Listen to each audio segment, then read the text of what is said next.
Friends and subscribers, back on the other side. Clearasvodka, back in the Middle Kingdom. Surprise, surprise. Well, not too much of a surprise, really, to those of you that have followed this channel for the last several years. Why am I back? Well, I'm back, I think, for the right reasons. And I think I'll be back for a prolonged period this time. And back better equipped. My Mandarin's a little bit better. My legs are a little bit older, but hey, no worry there. I'm built to last, if you know what I mean. And I'll be back not only to scour the country of gold and silver coins with a vacuum cleaner, but also back to do some work to make some money, and as the same as last time, hopefully leave here with a tidy sum and get out with my health, get out with my sanity as well as my physical health, because as you know, Beijing is not really a clean city in any way, shape, or form. And yes, I will be in Beijing this time, so this is really kind of the last tour of duty for me, I think. I've lived for a prolonged period in Shanghai. I lived in a prolonged period in the Shenzhen, Guangzhou area in the Pearl River Delta, and then now I'm hopefully going to be finishing up here in the third large city in the north, Beijing, and I'll be traipsing around the northern part of China and trying to hit those places that I haven't hit before when it comes to coin collecting. And when that's accomplished, I'll basically gone through the entire country and hit every single significant coin dealer, auction, and rare collector that I can find. So that's the goal, to continue to learn, to continue to travel, continue to collect, and hopefully walk out of here with enough dough to make it worthwhile.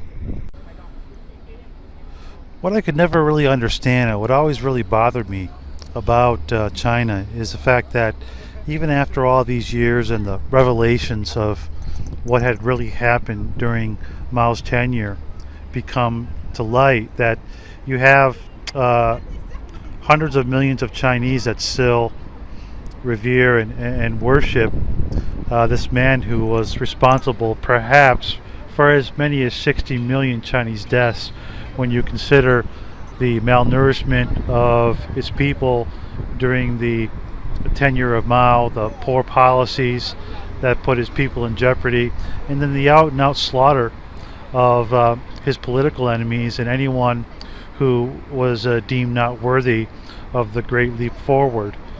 You know, medical attention and modern advancements could have been allowed to seep into China during his tenure, but he was too pig-headed to allow anything from the West to influence any part, any facet of China during those times, unless, of course, it was to his advantage personally.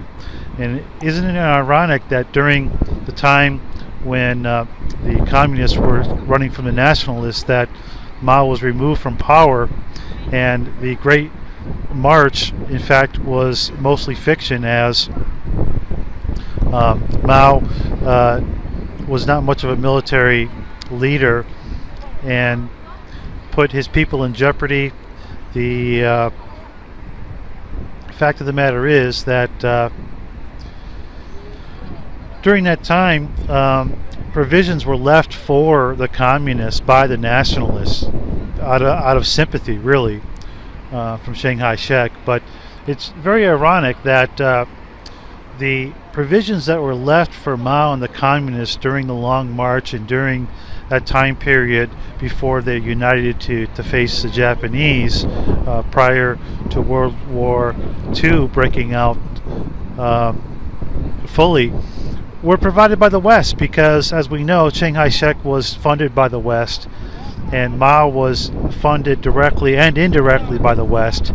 because the weapons, the supplies, the provisions that were left by the nationalists, so the communists would not starve, were from money from the West. So, again, I said this many times, is that it's so hypocritical and so ironic that you couldn't write it in fiction. Reality is, in fact, stranger than fiction. So, God help us all if the West continues to adopt National Socialist ideology and globalist socialist ideology, which unwittingly the left has helped to promote. Because this is what you'll get. You'll get ignorance tenfold, and you'll get a lower quality of life for its people, and certainly the world would not be a better place for it.